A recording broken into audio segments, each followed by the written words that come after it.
What's going on, everybody? Welcome back to another installment here of Honest and Uneducated, the show where we talk about anything from movies, movie news, video games, comic books, just all sorts of fun stuff like that. Rick Metz not able to join us today. Might get into that here in a little bit. But we do have Mr. John Knight here. How you doing today, John? I'm good, man. How are you doing? Not too bad. Not too bad. All things considered. Oh, wow. I'm really close there. I need to maybe sit back a little bit. He should be good. He should be all right. Now you're really far back on this one. Oh, boy. I'll probably fix it throughout the show. That's what happens Okay. when we spend so much time bullshitting before the show, because like I didn't worry about lining anything up. Just I hope it'll be good from last time. I've redone my background, so it kind of threw off. I think my camera got moved when I was moving stuff around in my room here, so I'm sure that threw some stuff off. Well, it makes you look more educated because now you got all the books there behind you. You know, there's no one needs to read too much into it to see they're comic books and stuff, but they're books. I'm educated in comics, yeah. Yeah, exactly. Yeah, educated in comics. Yeah, that's a good bookshelf to have, though. I just wanted to throw out a quick shout out. We have a loyal viewer that I just found out about like last week, Lachelle Collins. She's a romance, suspense, horror, rock star, a lot of different things she gets into, but she's a writer and she's an author and she's written quite a few books. And I found out that she watches our show each and every week. So I just wanted to give a quick shout out to Lachelle and thank her for watching. That was pretty cool to find out. So yeah, absolutely. Yeah. We'd love to hear from our other loyal viewers that, drop a comment in the comment section below. Let us know who you are and what you do. Yeah, and then come chill every Friday, usually every Friday. This past Friday, we weren't able to because I had an actual like 9 to 5 work thing that ended up running me till 1 o'clock in the morning. That was not a fun time. Literally was on this work call from 6 p.m. until 1 o'clock in the morning. It was my entire night. After just working up until that point anyway. So it was literally, I was working from essentially 6:30 in the morning until 1 in the morning the next day. I work from home, so it's not like too strenuous. It's IT stuff, but it's the principle, okay? That's a long time to be working, like in any capacity. But needless to say, every Friday we usually stream, so come chill with us there, play video games and do stuff like that. So that's that. But we got some good stuff to talk about. Some stuff that has me concerned in some ways. But we'll get into it here. We'll get into our first topic here. All right. This is the one that actually has me kind of concerned. The first topic here, you guys may have heard. A couple months back, I think we even talked about the first word came out that J.J. Abrams may be involved in making either a, Justice League Dark or a Superman movie with Warner Brothers because he signed like an overall Warner Brothers deal, I think at the beginning of the year or towards the end of 2020, one of the two. It was like shortly. Rise of Skywalker was the last movie he did before he like started this overall WB exclusive 5-year deal thing for like hundreds of millions of dollars. So good on you, JJ. I'd taken the deal too for sure. But yeah, so we got word that he was going to be doing one of those, and it seems like the Superman project is indeed moving forward with a writer who I'm not personally very familiar with, and I know I'm gonna butcher the name. Ta-Nehisi Coates. I'm going with that. So I'm already apologizing again. I've never heard it audibly said, so just roll with it. But he's attached to be writing a Superman reboot with J.J. Abrams producing it. So no like director or anything has been attached to it or anything like that. There's no plot details. There's nothing. And then this first article that came out, this is where my worry comes through. The first article here from Deadline, when this first dropped, said that we've heard how Henry Cavill is eager to get back into the Cape. That's all I've been wanting since Man of Steel came out. I've been waiting for Man of Steel 2. So, don't know what Warner Brothers have been going on with that. But the other thing is, like, later on, after these articles came out, some new articles came out suggesting that they might be moving forward with a Black Superman story. So that would obviously rule out the Henry Cavill thing. But it doesn't necessarily mean it would be Henry Cavill Superman would be like DOA, because they could still potentially do something like with Henry Cavill Superman, like kind of separately from this. Because I would assume if they were gonna go the Black Superman route, that they would do Calvin Ellis. Is that his name? Calvin Ellis, I think. Calvin Ellis. There's also Yeah. Valzad. Valzad. Mm-hmm. Yeah. So there's a couple in the comics that they could draw from if they chose to go that route. Yeah, which is when I would rather them do that than just make Clark black for the sake of doing, because there's black characters already that they could just make those ones. We've already seen Clark Kent and Kal-El hundreds of times. You know what I mean? Like, I would rather see the new one. Like, tell the new story. I think it'd be a lot more compelling. You know what I mean? This is a better take than just, well, let's just race swap and gender swap, and like, it's, if you got, just do what's already there. Yeah, like if, like you said, if they didn't use one of the established Black Supermen that they have in their universe, then it kind of feels like, at least to me, it kind of feels like you're just doing it just to do it. Like it's like, I don't know. There doesn't seem to be a lot of good reason to do it other than just like, hey, look, we made Superman black. Like, if you want to really delve into like the Black experience and how the immigrant story works from a Black person's perspective in America, then use one of the characters that would represent that. Yeah, exactly. And that would be my only concern. In the end, I don't really care what they do. I just think it's kind of wasted. Like, because like you said, and like I was saying, like, there's already multiple ones that actually exist, and then it would, again, it'd be like making James Bond a girl just for no real reason. Instead of there being their own 00 agent that's a girl, it's like, oh, we're just gonna make James Bond a girl. You know, it's like, well, just tell a new story. Like, that's it. Because in the end, Superman, Clark Kent, Kal-El, he's not white. He's an alien. So like, he's not like a Caucasian male by any means. So like, it doesn't really matter in the end what his skin color is. Completely irrelevant information. It's just, if there's just do Calvin Ellis. It just makes more sense to me, and I would rather see that. And then obviously too, because I want Henry to continue on as Clark, obviously. But in the end, I don't know. I hope they go this route. I think it'd be really interesting, because again, there were also reports like way back when with Michael B. Jordan potentially like had taken tried to pitch a Black Superman. I don't think it was ever confirmed whether it was going to be Calvin Ellis or Clark or whoever, but Warner Brothers like turned that down. Nothing really came of it. But I mean, now they're Have you seen some of the doing through it? Have you seen some of the photoshops of that? I mean, I think he fills out the outfit just pretty well. I think he looked pretty tough in that. So I'd love to see him come back to the project if that is something they end up pursuing. Yeah, absolutely. Michael B. Jordan's a fantastic actor, so I'd love to see him come and do. I'd love to see him really do anything. So, but yeah, to see him playing like a Calvin Ellis or a Superman in general, it'd be pretty cool. Nevertheless, I think it would be great. So again, I'm not super familiar with the writer's work. There was a couple things that they said he was credited on. Like, I think he did some form of like rewrites or touch-ups on like Infinity War and Endgame and Black Panther.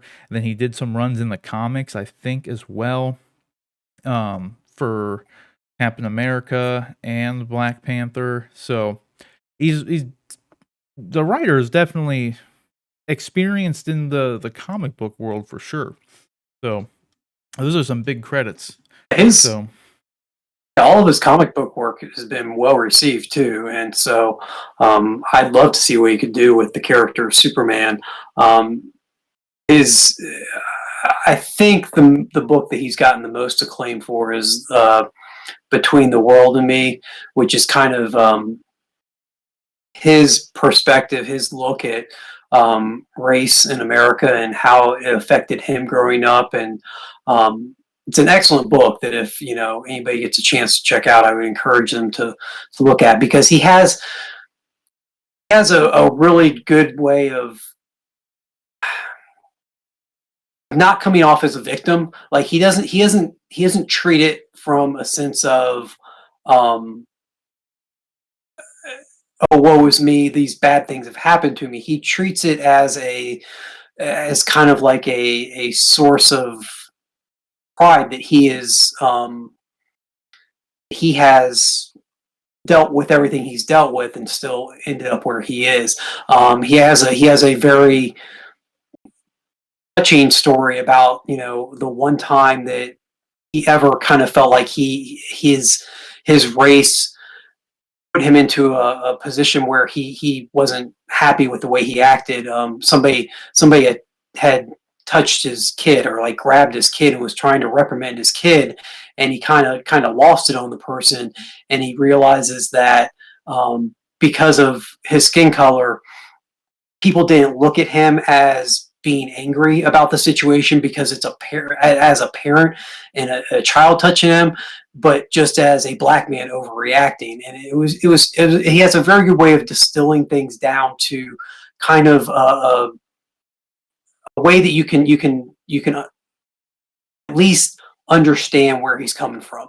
You may not be able to, I can't think of the right word I want. You may not be able to fully understand what the experience is like. Yeah. Exactly. You may not be able, thank you. You may not be able to relate to it completely, but at least he gives you a sense of, here's a situation where like anybody would be upset that their child was being reprimanded by another person. But as a black man, it became something else. It became something more, even though it shouldn't have. So he does a good job of making his experiences relatable, and he does that throughout the book. So I would love to see his take on the Superman mythos, but I'd love it too if they decide to go to make Superman a black character and just see what kind of spin that puts on, because Superman has always been this messianic savior. For a lot of people, that would conflict with the black experience and black people's experience, and especially with regards to the history of the United States. So it would be interesting to see how he'd weave those two together. Yeah, it would be interesting because, like, again, too, it would have some interesting, like, character beats because, like you said, like, Superman's always dealt with being, like, an outsider as far as, like, he's an alien, but then if you throw on top of that, just the different things that black people have been through throughout the years, it adds a whole other layer of potential, like, character development, kinda like Magneto being, a Jew during, like, the Holocaust and all that. It's a whole other level of just human darkness that just can mold, their outlook, and that's what makes Magneto one of the coolest characters ever is just his backstory. So they could work in a lot of cool stuff with that would just further develop, and it would really set this Superman apart while also making him very relatable to everybody because everyone can, like, if we may not be able to directly relate to what they would be going through, but we totally understand like exactly where they're coming from. Like we know. Like Mhm. so it'd be really cool. Be interesting. I'm excited for it, whichever way they go. I hope Henry can still maybe make Man of Steel one day. Man of Steel 2. That's all I'm hoping for. That's But that's what I was going to say. DC seems to be positioning themselves to do these kind of um, either one-off or self-contained movie universes now. The Joker with Joaquin Phoenix. mm, That movie exists in its own universe. It's not tied into the DCEU or a more ongoing narrative universe.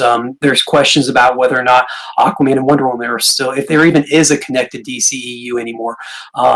So I still hope. Well, I'd love to see this movie, and I hope that it does get made. I really do hope also that we get a Man of Steel 2 with him at some point, because I mean, we've talked about before, you don't catch that kind of lightning in a bottle with casting a Superman that often. Once a generation, I think Cavill is really, at least for the Clark Kent version of Superman, embodied that role.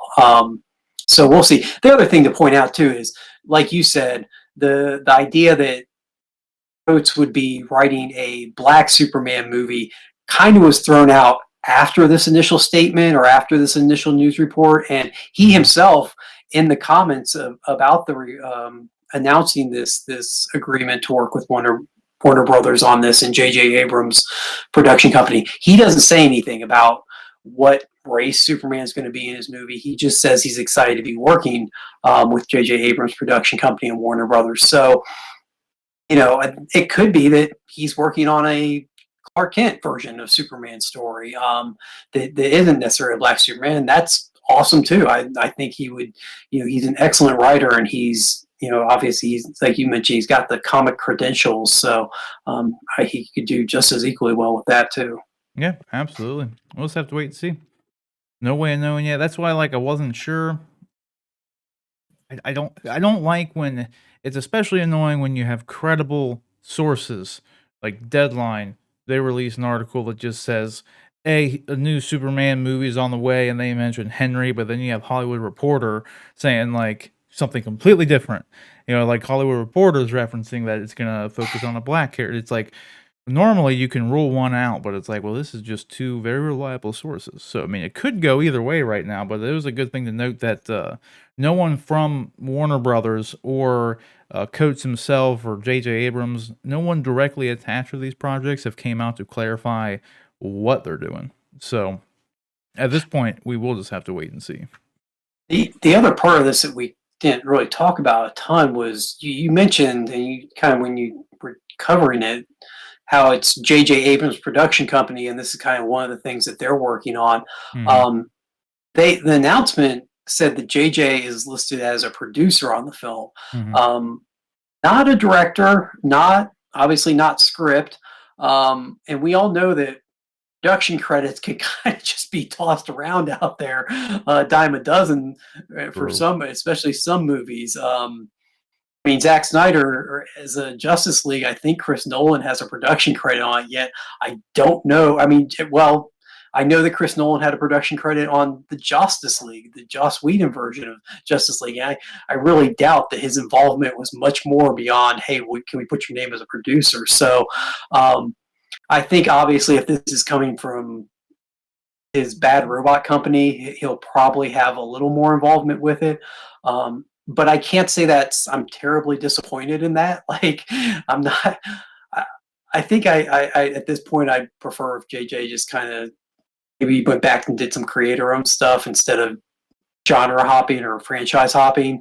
At one point, I would have liked to have seen a Superman, but after the Star Wars movies, I'm kind of okay just being like, yeah, let's see what you do in your own stuff, JJ, and we'll pass on the superhero stuff. Yeah, I mean, the only thing I would say to that is like I'm one of the few people out there. I know there's a couple of us out there, but I actually liked his Star Trek movies. I thought they were pretty good. Yeah, Like those were they like were. now granted, I don't know how much of that was like I mean James Wan did one of them if I'm not mistaken, and then Justin something does a couple Fast and Furious movies, can't remember who, but like he was just I think he directed the first one, but then like the rest of them he was just producer on, and I thought they were all pretty damn good. In all honesty, they weren't like your old Star Trek by any means, but it was definitely a new take on Star, and I thought he did a good job. I liked Force Awakens as well. Like I stand by that is a good movie. Nothing earth shattering and new, but it is a good movie. Like it's watchable, unlike the other ones. Like if you wanted to tell me that The Last Jedi is unwatchable, I'm not gonna argue with you. Like I may not 100% agree, but I might. I definitely see where you're coming from, especially with Rise of Skywalker. That movie is both those movies are. I totally see why people will be frustrated with them because I know I am for quite a bit of it. So for sure. So I'd be excited to see what his take on Superman would be. I was really hoping for Henry Cavill and Christopher McQuarrie to make a Superman movie. Because like he just did Mission Impossible, whichever one it was with him. Was it Fallout? Was that the one that he was in? Ghost Fallout, Was yeah. it Fallout? I can't remember. Either way, there was like rumors that like they might be like wanting him to come in and do it, but then Chris McQuarrie came out and said that he would never want to do a superhero movie, and blah. But money talks. So I was just hoping that like they'd be able to back up enough money to him for him Come to do on. it. Is there that big a jump between a Mission Impossible movie and a superhero movie? I mean, I that's wouldn't you're think splitting so. some Yeah. hairs there when you're Yeah. But what he said was he didn't like how like the fandom treats people. And so he okay. was saying it wasn't really something that he would ever willingly want to be a part Fair of. point. And I'm just like, I totally understand, you know. So I mean, we had Fair point. Mustache Yeah. Gate, and like the people still make fun of that, you know. And it's like Yeah. we're a fickle group of people, so I can't blame anybody. Like this is why I don't think Ryan Johnson's gonna go anywhere near Star Wars again. Like, you know what I mean? Like it's just why would you? You know, just like it's not even worth it. Maybe ghost write them and Yeah. something, and maybe even ghost direct them. Like so, like because it's like once you attach his name to a Star Wars thing, you're just gonna have 50+% of people just shitting on him for no reason. They'll write off the movie before they see the movie. It's just you know, it's just fickle group of people, man. It's a fickle group of people. But that's about it. That's all I Yeah. have for the Superman thing. So, guys, what do you think? Are you excited for Coates here? I'm gonna forego pronouncing the first name again because I don't know how it's pronounced. But what do you think about him and J.J. Abrams coming on to write a Superman reboot of sorts? Do you want Henry Cavill to come back for it? Do you want them to go the Black Superman route with like a Calvin Ellis or the Zod one? I can't even remember the name now. Val-Zod. That's the one. Are you excited for that? Whatever it is, let us know down in the comment section below. All right, guys. So our next topic here keeps us in the realm of the DC universe and a not so much a reboot this time, but a new rendition. This character has made one appearance, if you remember way back when. And there were rumors that he was going to be making another appearance with Booster Gold. This is also where he did make his appearance, was with Booster Gold in the show Smallville. But I'm, of course, talking about the Blue Beetle himself. Jaime Reyes is getting his own live-action movie from DC. And this excites me in a lot of ways because I've always liked the Jaime Reyes character personally. I thought it was cool. I thought this rendition, the newer type of like Blue Beetle with the alien scarab that pretty much just gives him Iron Man armor, is pretty cool. And one of the reasons I really actually I think this could work, especially like today, like nowadays, more so than it ever could have before, was one, because of the technology we have. Like, just look at Iron Man's nanotech suit and like Infinity War and Endgame. That's exactly how Blue Beetle functions, like for the most part. And then, but him as a character is far more along the lines of a Miles Morales or Peter Parker kind of personality. So like you combine that with Iron Man like type of abilities, I can totally see it working out super well right now. So like I'm pretty excited for it. And this is actually coming to us from director Angel Manuel Soto. Again, I'm not very familiar with this gentleman's work either.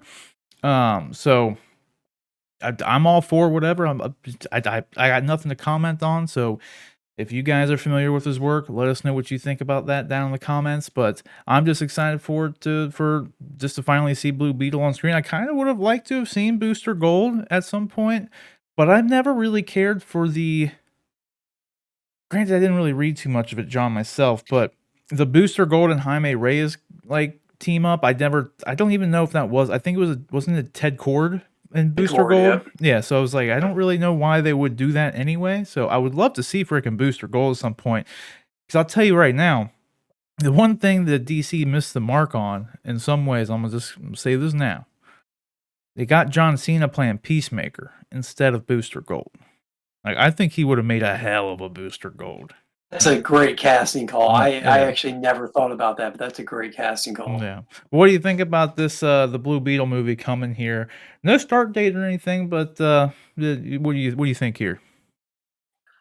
I love it. Like I've loved Jaime Reyes' character since they debuted him back in I think it was around Infinite Crisis in the comic books when he kind of had his debut. I've loved the character since then. I mean, like you said, he's kind of got that. he's a young high school kid, so you get that kind of Peter Parker-ish vibe off of him. But he has this amazing suit that so you get like more of the technology side, the Mhm. Iron Man-ish type stuff. Anybody that's not familiar with the character, or anybody that's like, come on, Blue Beetle, how cool could this be? I encourage It's you to go cool. check out Young Justice, Yeah. HBO Max. It was an animated series that came out years ago and then was Really good. canceled. And then, yeah, it's excellent series. It's very good. But then it was revived on DC Universe when DC Universe was a thing before HBO Max kind of swallowed them up and uh, took all the DC Universe properties to HBO Max.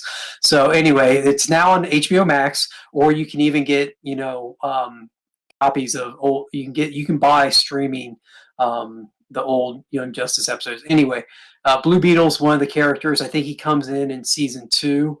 But I love the way his story is kind of integral to the whole plot of season 2, and Mhm. it's about an alien invasion. Of course, his alien scarab plays into that. So anybody that wants to get kind of a idea of what you might be in for, I would highly encourage you to go check that out, because the character himself he's a great character.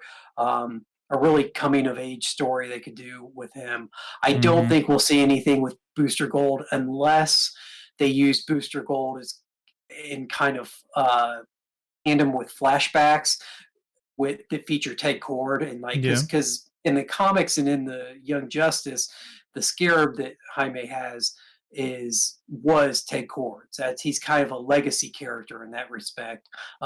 So they may try, and if they do like look into the backstory of where the scarab came from, they may go into Blue Beetle, and maybe that's the way they backdoor in a Booster Gold cameo or some Booster Gold storyline. So, but yeah, this is exciting news. I hope it gets made again with these kind of secondary, third string characters. You know, who knows? They announce these things, and I mean, Flash is one of their main characters, and we see how long it's taken them to get him to screen. I Mhm. hope that this announcement isn't just for the sake of announcing something. That this has some real traction behind it, and they're going to be moving forward relatively quickly with this. Walter Hamada said earlier this year, I think it was this year, or maybe late last year, we covered an article with him where he said that he's looking to put out, what, six movies a year, I think, or something like that, and multiple TV shows. So obviously they need to start ramping up production on stuff, and this would be a great one to do so with. But again, I always take these notices, these news releases with a grain of salt when it comes to DC. Oh yeah, 100%. And that's the thing too that I was actually going to ask you about that. What you think? Because in the article, it's not mentioned whether or not this is at least if maybe I missed it, but it doesn't actually say whether or not they're looking for a theatrical release or if this is going to be one of those HBO Max, straight to HBO Max releases. Because Hamada said like they wanted like 5 wasn't it like 5 a year or something, and it was like 2 movies on the big screen, 2 or 3 on the big screen, and then 2 or 3, like, shows or movies on HBO Max or something. Like, they ambitious, and It was exactly, that's the right word. It was an ambitious release for a company that struggles to get one movie out a year. It was a very ambitious list of properties that they Mhm. or products, shows, and stuff that they wanted to have each year. So, um, yeah, I mean, I'm not picky. If you want to put it direct to HBO Max, I'll still watch it. I'll be glad to watch it. Um, I think it would do well on the big screen too, because it has some universal appeal to it. Yeah, So and it's something like we'll because see. this was one of the character or the ones that he was, at least Hamada was kind of insinuating the type of projects that he would be putting on HBO Max were gonna be the more obscure characters, like your Batgirl would maybe show up on there, your Batwoman kind of thing. I guess they're doing Batwoman on CW already, but so Blue Beetle would definitely fall in line with that. But I do agree that he's definitely got, in my opinion, some much more big screen potential if this is done right. I guess it really depends on Mhm. where the movie theaters are at. whenever, because they said the only thing they have is they're wanting a fall production date, but who knows if that's even going to be possible. And then either way, you're probably looking at 2022, 2023 release for this. So like, who knows where we're going to be at by then. So just have to wait and see. But I mean, if done right, like I said, this is pretty much got the makings of Iron Man aesthetics with, you know, your Peter Parker, your Miles Morales coming of age story, your Shazam kind of story. So it could be really great. I'm really excited for it. If done right, it could be a really big win for DC. I guess we should also mention too, it is going to be, I don't know about like in perpetuity, but at least for DC, it'll be the first Latino starring superhero film. Don't know if there's been other ones. The article kind of says both things, so I don't know if they meant DC at first, because it goes on to say it'll be the first Latino superhero, but then it says in DC later down in this article. So, I can't remember off the top of my head if there's been other ones or not. Marvel. I mean, there's no. I can't think of one from Marvel right now, which is obviously the other boy on the block. I'm trying to think if there's like an independent or a smaller publisher that brought a character to. And I can't think of one off the top of my head right now. I can't either. And then like with that too, I mean we have Angel Manuel Soto directing with I believe there was a Mexican born screenplay or writer is doing the screenplay, and Gareth Dunet Alcocer or Alcocer. Again, I'm sorry for the name. Never heard it out loud. But yeah, it's pretty much it's a Latin superhero with a Latin writing team and directing team behind it. So hopefully they can actually make some good stuff with that, kind of like we were saying with the Superman stuff. Like actually have some nice, interesting character development stuff based on, you know, the heritage of Jaime Reyes, what he's going through, like in his, how's the world treat him, you know what I mean, aside from the Blue Beetle thing. So you can just another, especially for a coming, that kind of story always lends itself to a coming of age thing too, like because it's just another thing that like the character has to go through, you know, that's different than everyone else, you know, it makes them unique in some ways. And it's not just, you know, him getting an alien scarab that makes him unique, it's just the character itself. It's just another unique thing for him. So, but guys, the question is, what do you think about this? Are you excited for a Blue Beetle, Jaime Reyes Blue Beetle film? Would you have rather seen like a Ted Kord, Booster Gold kind of combo movie like they had been discussing doing back in the day, that buddy cop situation? I personally would have always preferred, I'm a little bit more on the camp of, I like the Jaime Reyes character, Blue Beetle, a little bit more, just because, like I said, the suit and the powers and everything is what they've introduced, like the Reach, like what John was saying with Young Justice, the alien invasion thing. They're called the Reach, and then there's other scarabs out there. So there's like a green beetle and a red beetle and all this stuff. And that kind of like, imagine the Green Lanterns, how Jeff Johns gave them all the different colors and everything. So you had your red lanterns, your blue lanterns, and what have you.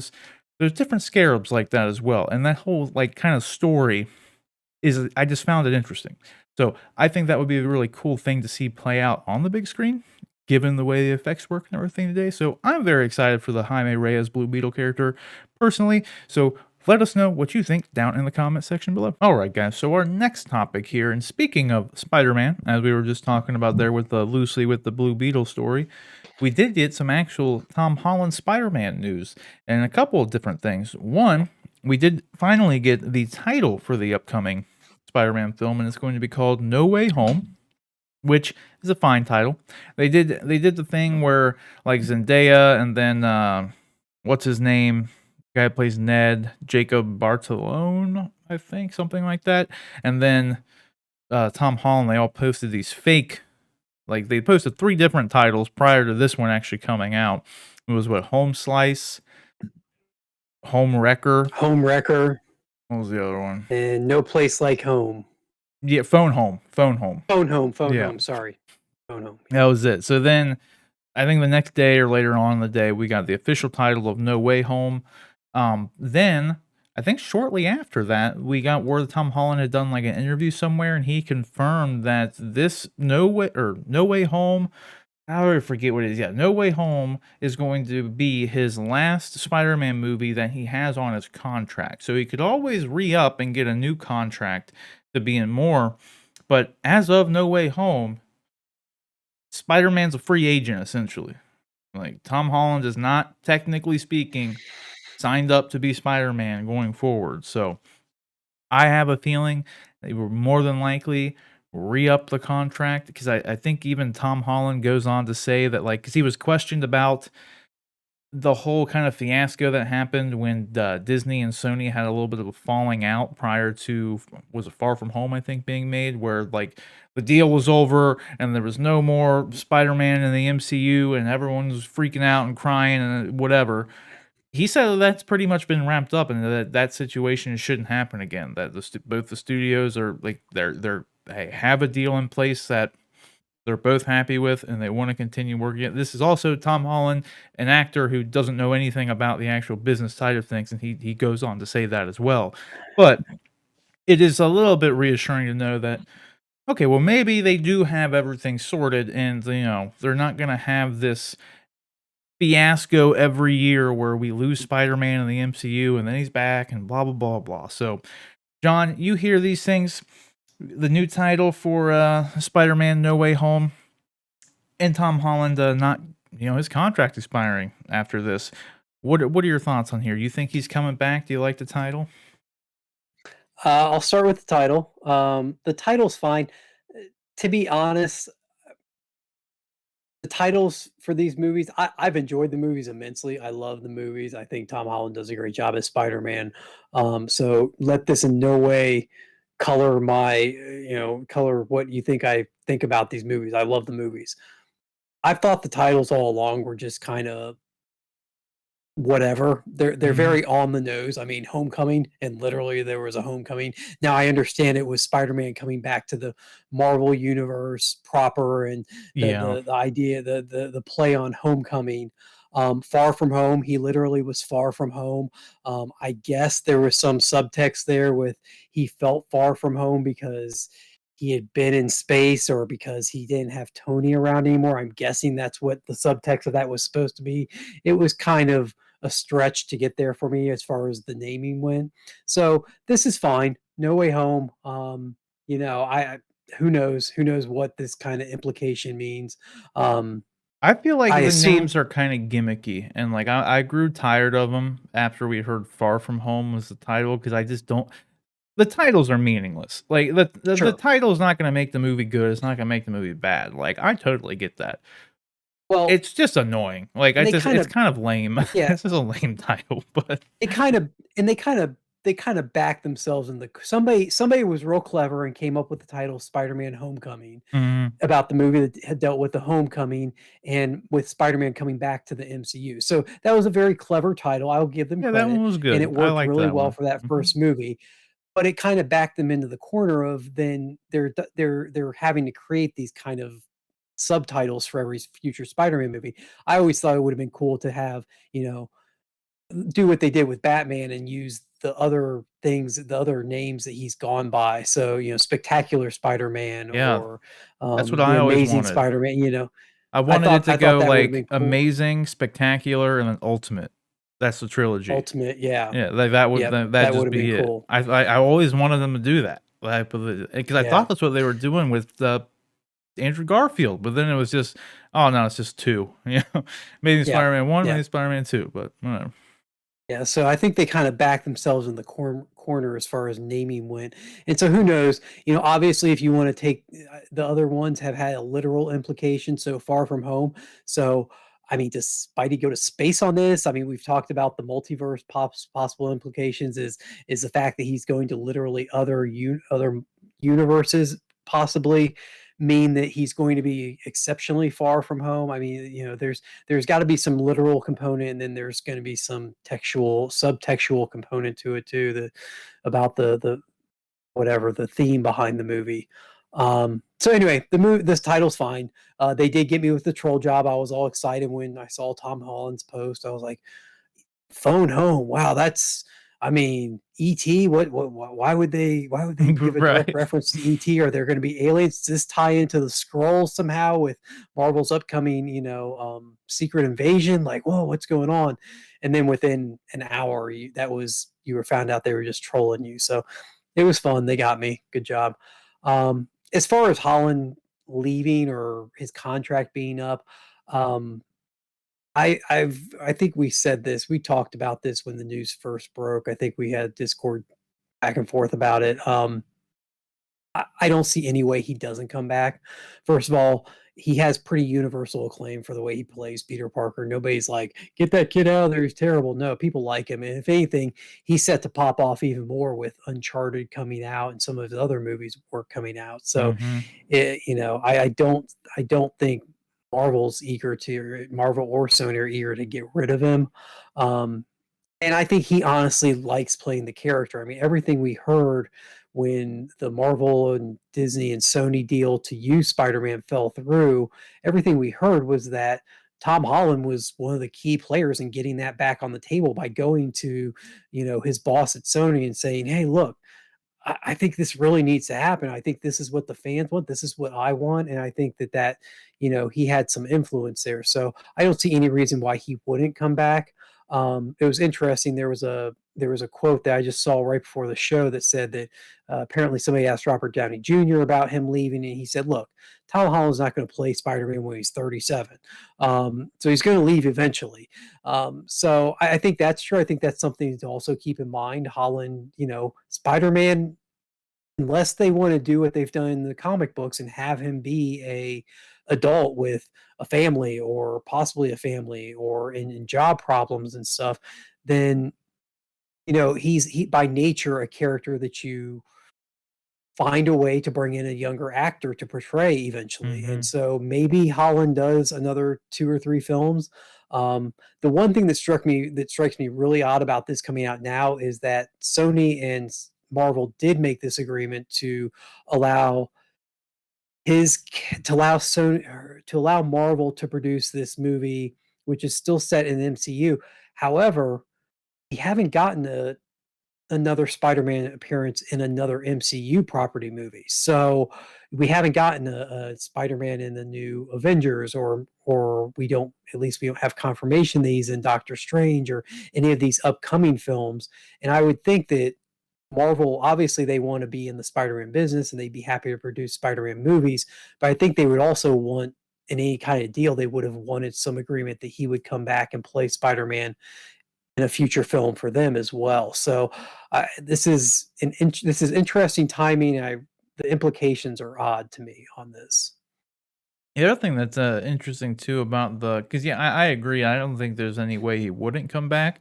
He has. I mean, he said that he loves playing them, and he'd more than happily come back to do it. So he kind of put the ball in like Sony and Marvel's court as far as bringing him back or not. Because it's up. He said he'd come back, so now they just got to offer him a new contract. So I don't see why they wouldn't do that, especially with them. Well, with the rumored kind of intermingling of the Sony Spider-Verse and MCU, is we had our boy Michael Keaton as Vulture show up at the end of that Morbius trailer with the mural of Spider-Man, kind of suggesting that a Spider-Man is going to be showing up in, the Sony verse of it all at some point. If not Tom Holland, maybe someone else, who knows? I would to your point, I would actually really enjoy, like, since they got Tom Holland in at, like, a good time and people like him, and he looks like a teenager even though he's not. I mean, he's, like, 24 or something. Still a young guy, but not all that much younger than me by any means, so either way, far more successful than I am, so props to you.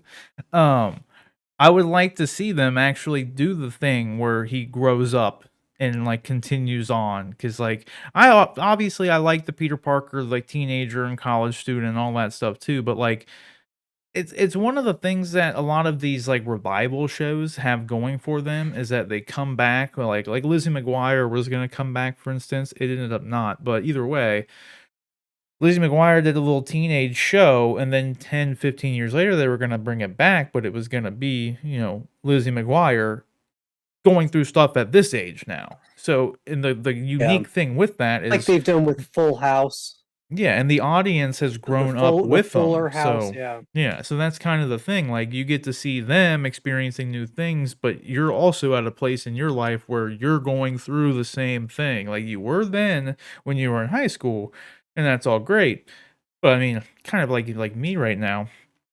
I'm kind of more partial to like a 30, 40-year-old Spider-Man who kind of has his head on straight, like I would like to see that, especially considering it really hasn't been done on the screen.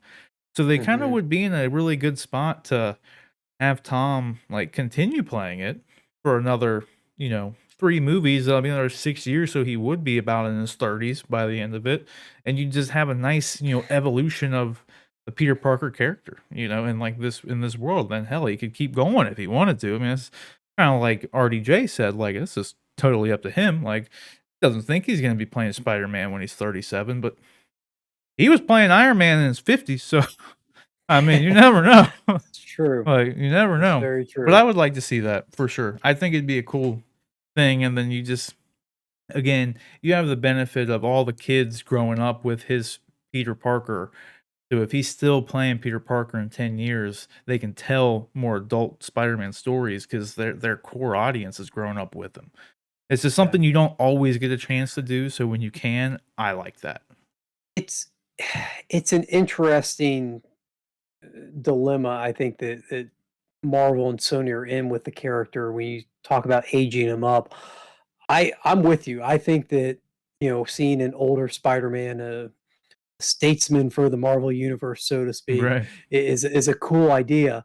And you see how popular older characters are. You look at things like the movie Logan, which is loosely, or at least inspired by the comic book storyline Old Man Logan, which deals with an older Wolverine who's at the end of his life, and you think look at the classic The Dark Knight Returns Batman storyline, which is Mhm. Batman as a senior citizen, coming back to don the cowl again and try and clean up Gotham one more time.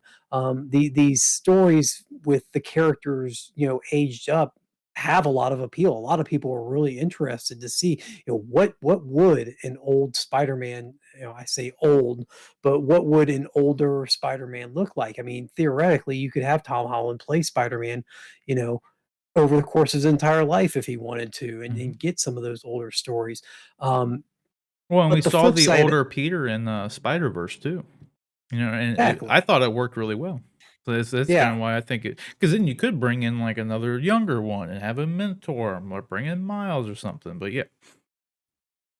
Well, and that was where I was going to say that's where the dilemma comes in is they also want characters that young people, young audience members can relate to. And I think right now, Mhm. the MCU, for the most part, even since the beginning, has kind of skewed towards older characters. I mean, Spidey was the first really young character brought into the MCU that really gave like, you know, teenagers and even young kids kind of their way into the movies besides them, but it gave them a way to see themselves in the movies, besides, just liking them and enjoying them as for what they were. Mhm. So when you do age Spider-Man up like that, how do you then give young people their way into the movies? Now, the more MCU we've got the Kamala Khan series coming. We've there's hints. We've got what's Haley Steinfeld is playing Kate Bishop Mhm. in the Hawkeye series. So they're starting to bring in some young actors, some younger characters into the MCU. So maybe that's their way in. And if it is and it works, then maybe they can let Spider-Man, grow old. Yeah, for sure. I would it's just something too, like I said, that it is even when you had Andrew Garfield and Tobey Maguire in there, who did not look as young as our boy Tom Holland does. So it was kind of like you had to just accept it. Like, yeah, sure, Tobey Maguire's in high school. Okay. Like at least with Andrew Garfield, they said he was in college. So it was like, okay, that Yeah. works. Like I can deal with that. But like they were at an age where they could have just aged him up a little bit, like they did with Andrew. Like, making him in college is fine, and he was a little bit more adult, but he was also kind of like he was cool Peter Parker because he was like skateboarding and stuff. He wasn't Yeah. nerdy Peter Parker. Like somewhere in the middle of like Tobey Maguire and Andrew Garfield, there's a really good Spider-Man there. Like, a really good Peter Parker and Spider-Man, like all one, because I liked how Toby did a better, like, not better, but like a more true Classic. Peter. Yeah, more classic Peter. But then uh Garfield did a much more true Spider-Man. Like he was quippy. Yeah. He toyed with people. He was always cracking jokes. Like that was good stuff. I really liked Andrew Garfield's Spider-Man. Underrated. Second movie sucked, but we got Jamie Foxx coming back. So I mean, who knows? Like, who the hell knows? What do you think? What do you think's gonna happen here? We'll wrap this one up with the whole. If the contract does get renewed, do you think they have this thing worked out to where, like, he's gonna show up in Morbius or Venom, like 3 or something? Maybe Morbius 2. Maybe the post credit scene is freaking Peter Parker or something. What do you think I about that? I think that's all on Sony. I think Marvel would be happy to continue using Spider-Man in their movies and also producing the Spider-Man movies. Um, and they'd probably be fine with them say with Sony like bringing him into their movie, like the Venom movies and stuff. But I just I think Sony's maybe I'm wrong. Maybe we'll get a definitive answer in Morbius because obviously there's the poster of Spider-Man in the background of the one scene. Um, so maybe they'll give us a definitive answer sooner rather than later. Maybe Venom 2 will bring us an answer. But I think Sony's probably having internal discussions right now about should we just hire our own Spider-Man? Should we let the Tom Holland Spider-Man be the MCU Spider-Man and let Marvel produce those movies and take our piece of those movies and be done with it? Or should we try and figure out how to work Tom Holland Spider-Man into our Venom verse, for Mhm. lack of a better way to put it? Um, I personally think they should work Spider-Man. They should just hire a new Spider-Man and have 2 Spider-Man on the screen at the same time. Audiences are smart. They'll figure it out. They'll figure out that Tom Holland is the MCU Spider-Man and that there's another Spider-Man and another, you know, Well, they could maybe just make it Doctor. Miles. Yeah, my thing about Miles was I was thinking that if MCU decides to one day retire Tom Holland's Spider-Man, that Miles would be the obvious replacement, for that universe, but you're right, Sony could beat them to it and bring Miles in the Sony, which would then make more sense because it would be a different universe, and that's kind of from the comic origins. Miles Mhm. came from a different universe, so yeah, that would work too, Well, they yeah. could, even if they really wanted to, like, they can have it to where it's a shared thing, and like Tom Holland's Peter Parker meets and kind of it puts him under his wing kind of thing, but then like that's it. Kind of like Iron Man and Yeah, Peter, but a very similar thing with Peter and Miles, just to have it kind of set up so like you understand where Miles was able to come in and how he became Spider-Man because Peter's already there. Because you could totally do it without Peter being involved. I just think you miss out on something that you could just easily do, and then you have a better explanation as to why Peter's not over here with Venom and stuff. Because it's like, well, he's just letting Miles handle all that stuff. Like yeah, he's being an Avenger, and Miles is watching the streets nowadays. Like that's just kind of you kind of yep, get that out of it. So I don't know. They could do that. In the end, I probably would just like to see him just. It's Sony's character. If they want to bring him into Venom, then let them bring him into Venom. Like, who cares? yeah, Like, you know what I mean? It's like I could see Marvel not wanting a second Spider-Man because it's like, well, we got this Spider-Man. Like, it's kind of like why sure, you would never, or Warner Brothers never wanted there to be a Batman on TV because it's just it lessens the value of your Batman that you have on the movie screen when it's like, In the well, theater. there's another one here, like, you know, yeah. So, but they don't Yeah. seem to give a shit about that with Superman, which is weird, but I don't know. Like, it is what it is. Yeah, but again, we're going to a different company that has no idea what they're doing most of the time anyway. So uh, This I think Marvel's is got true. their ducks a little more in a row. Yeah, absolutely. Look, guys, question is, what do you think about this? Are you fine with the No Way Home title? Are you kind of like me, where like you're fine with it, but the little home things is getting a little tired. Let's put it that way. Like, I would have been fine with them not doing the home thing. You don't need to have what if they make a fourth, fifth, and sixth one, they're gonna keep having to throw home in there. Like, it's just getting kind of tired.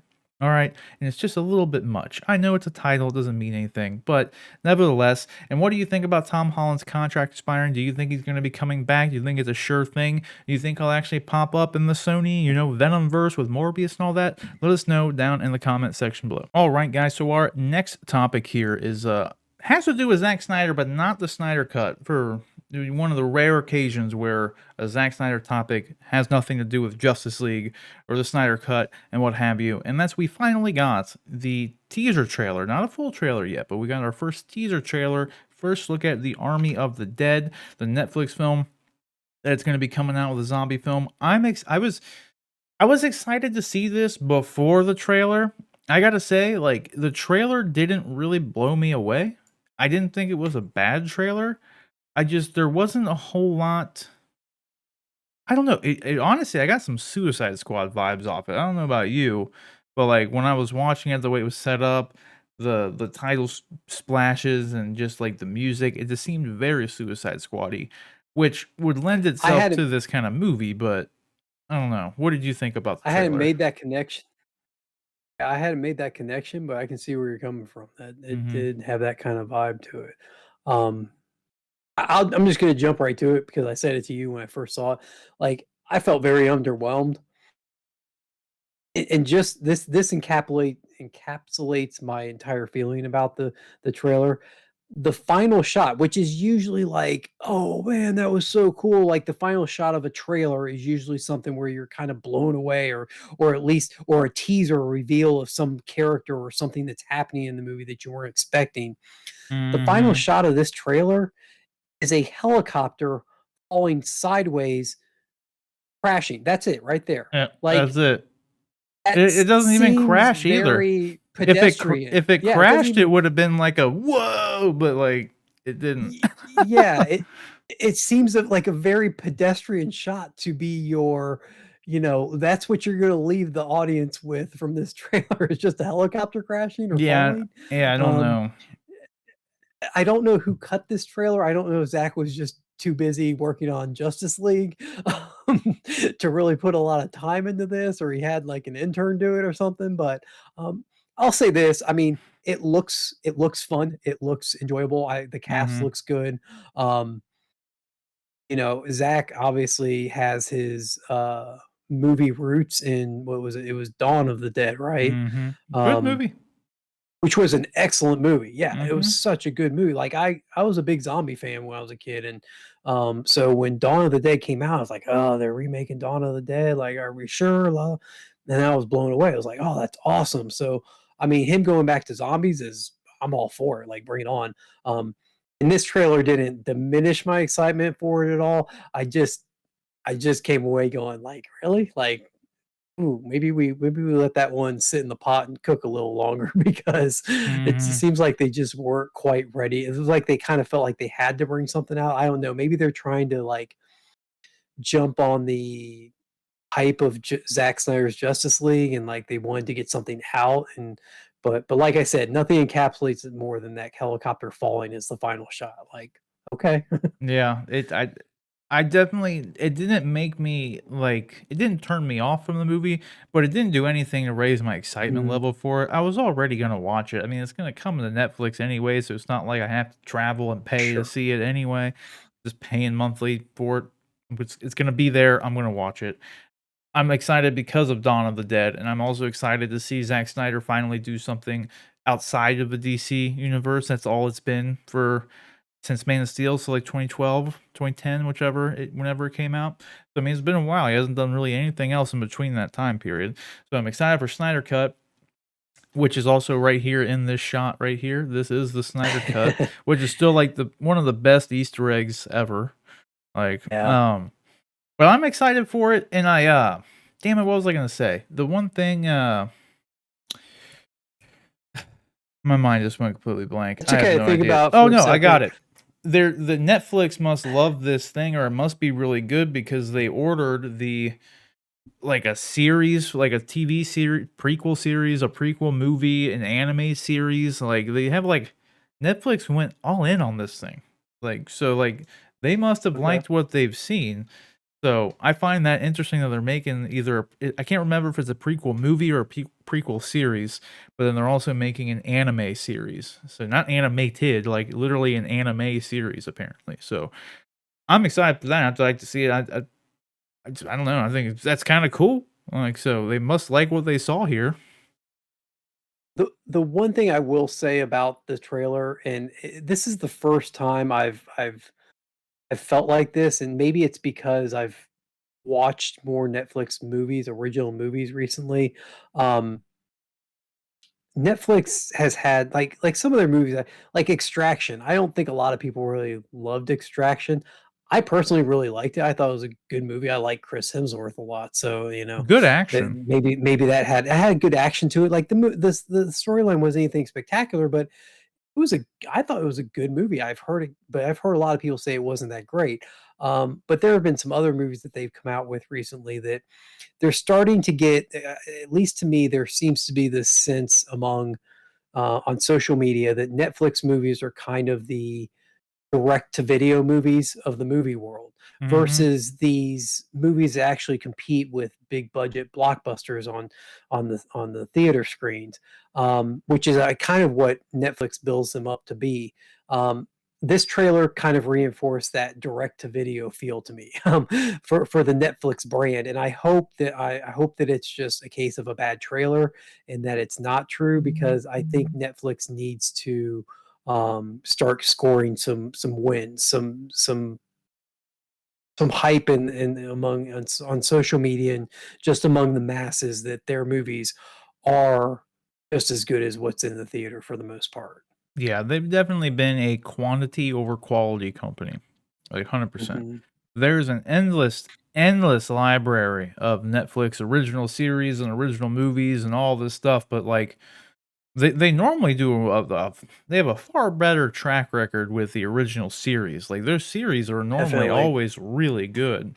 Not all of them, but they got a better win-loss ratio for the TV series as opposed to the movies. It's like for every Marriage Well, and they Story or The Irishman, you get 10 shitty Adam Sandler movies or something that looked like they just wrote it while farting. Like, they're bad movies. Like, not to shit on, I love Adam Sandler, but like some of the movies that like his direct to Netflix movies are like the definition of just like the shit that Netflix puts out sometimes. Like, that's it. Like, look no further.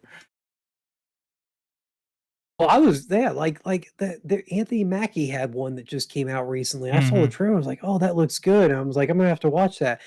And then, like, the weekend it came out, before I even got a chance to watch it, I saw, like, 1,000 tweets about, "Yeah, okay, this was terrible," like, and so that muted all my excitement for that, and I still haven't watched it. Hmm. So I just hope that I'm gonna try and stay away. I learned my lesson with that one. I'm gonna try and stay away from the reviews for this and try and go into it fresh and watch it before I hear too many, advanced reviews or especially that weekend it opens, but we'll see.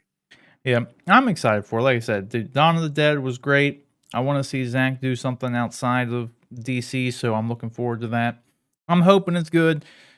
Again, I did say, Netflix must like what they see because they greenlit all these spin-off things for it. But like we were just saying, Netflix just they greenlight a lot of things, and a lot of it ends up being garbage. There was a whole joke. It was like a whole Family Guy skit, I think, where it was just someone was calling in, maybe in South Park, can't remember, but they call in and like they call into Netflix and the operators picks up and it says, "Netflix, you're greenlit." You know what I mean? So it's like that's pretty much how it is. Like you want to make something, you call Netflix. they'll probably greenlight you. Like, that's kind of what it's Yeah. come to for a lot of it. So, but anyways, the question is, guys, what do you think about this? What did you think about the Army of the Dead teaser trailer? Were you kind of like us, or just a little underwhelmed? Because it was a little bit underwhelming. Maybe it was just like I was expecting something more, I don't know, grand, more gravitas with it. I don't know. It was just, it left me wanting as opposed to fulfilling me. Like that Mortal Kombat trailer. That was a good trailer. All right. There were moments in there you walk away from, you remember it. You want to rewatch it as soon as you watch it. With this one, all you wanted to do was play back that last scene to see, like, oh yeah, that is just a helicopter falling down. And that's it. So a little bit underwhelming, but I'm still looking forward to it. Let us know what you think down in the comment section below. All right, guys. So our penultimate topic here before we get into our WandaVision episode 8 spoiler review or discussion, whatever you want to call it, is 2 quick little cool things, in my opinion, cool things. But we just got word like not too long ago that Lucasfilm Games is quote unquote back, right? They spun up we had LucasArts back in the day behind a ton of great games. Like Jedi Academy, the Pod Racer game, Republic Commando, which was the 2 things I'm going to be talking about now. But amongst a huge other list, you had Rogue Squadron. Back in the day, LucasArts was pumping out games like left and right. All right, like Force Unleashed 2, stuff. They were good games for the most part. Most of them were really good games. And we got some word here as of late. There's obviously one series, at least as far as Star Wars fans are concerned, that everyone has always wanted a sequel to. They've wanted film adaptations to it, remakes or whatever, and that's KOTOR, Knights of the Old Republic, right? 1 or 2, whatever. People have been wanting a new iteration. KOTOR 3 was supposed to come out way back when. Died, didn't come out, unfortunately. But there's been a lot of whispers, especially ever since this Lucasfilm Games announcement came by, that they were actually going to be making a KOTOR remake, kind of along the lines of Demon Souls for the PS5, right? Something along those lines. Not by Bluepoint though. There were some tinfoil hat theories out there where people were referencing Aspire Media. It's a company that has been known for doing like remasters of games, etc., etc. Not going to waste too much time on it, but eventually people were noticing that they had Aspire Media had a bunch of job postings that were Star Wars related. So that immediately got people, because everyone wants KOTOR, they just thought KOTOR. But it doesn't seem like that was the case, because just recently, this past week, 2 games I did mention in that Republic Commando and then Star Wars Pod Racer, those are being relaunched on the Nintendo Switch and PS4. So that's the games that Aspire Media had been hiring Star Wars people for, like been hiring for Star Wars related properties. Now, it's not to say that they're not also doing KOTOR, but we do have 100% confirmation that Republic Commando is one of them, which I'm very excited for. John, did you play either of these games? Because we were just talking not too long ago about how much I loved playing the Pod Racer game back in the day. This is a fun, stupid little game to play. Nothing groundbreaking by any means. But I mean, Republic Commando had like a 10 out of 10 rating with everyone loved this game. It's a great game too. I don't know how well it's gonna live up. I haven't played it since it came out, so I don't know how it's gonna really stack up against more modern day shooters and everything. I kind of would have wished they just made like a new one in a lot of ways, but because like Demon Souls was totally worth remaking. It was the easiest of the Soulsborne games in all honesty, but I don't know. It's a great game, and the world is really great. I ate the shit out of that. I ate it up, dude. Like that game was great. It was fun to play. Totally worth it. It was more than just like an HD remaster in a lot of ways. This though, these don't even really. I mean, I'm just gonna be real. They don't really look all that much better. So Yeah. I don't know. Are you looking forward to this coming out? Did you play the original ones back in the day? Where are you at with these? So yeah, Pod Racer was my shit back in the day, man. Hell I yeah, it was. loved the pod racing game. Like, especially too. I mean, there's going to be a bit of nostalgia with this, just getting back to a game I loved. But at the time, I don't know if, to me, the way I remember it, and maybe my memory is wrong, but this was like the only thing that tied into Phantom Menace. This was the only video game that came out that tied into the Phantom Menace at the time that came back out, and at that time, like Star Wars hype was for real. It had been years since, over a decade since we had gotten, Return of the Jedi, and there had been some Star Wars stuff here and there. You had the extended universe novels and stuff that had come out, but as a kid, like that stuff, I wasn't going out and reading the novels. Like this was my like reintroduction to Star Wars. And I was super hyped for it, and yeah, I love the pod racing game. I never got into Republic Commando. I don't know what systems that was on. I feel like maybe it wasn't available on the systems I had, because I did play I was a Nintendo kid back in the day, so I had like the GameCube, and I had um the Rogue Squadron games, and those. I don't remember Republic Commando being on there. If it was, then I just missed it somehow. It may But have been yeah, I'm PC and definitely interested in Dreamcast. trying it now. I can't remember. Okay, Let me look it that up. would account for why I didn't really have any don't have any knowledge of it. But yeah, I'm we were talking the other day. I was surprised to see that this was announced for the PS4, considering we've already jumped console generations to the new Xbox and PS5. Um, I'm hoping, since I have a PS5 and it's hooked up and my PS4 is not hooked up, that they It was on they make Xbox. this backwards compatible. Was it on Xbox? Okay. Mhm. So maybe I was just playing Halo at the time and didn't want to jump into a Star Wars first person shooter, because I didn't like, I was more about lightsabers and stuff than I Mhm. was Republic Commandos. Who knows? Who knows what my justification was?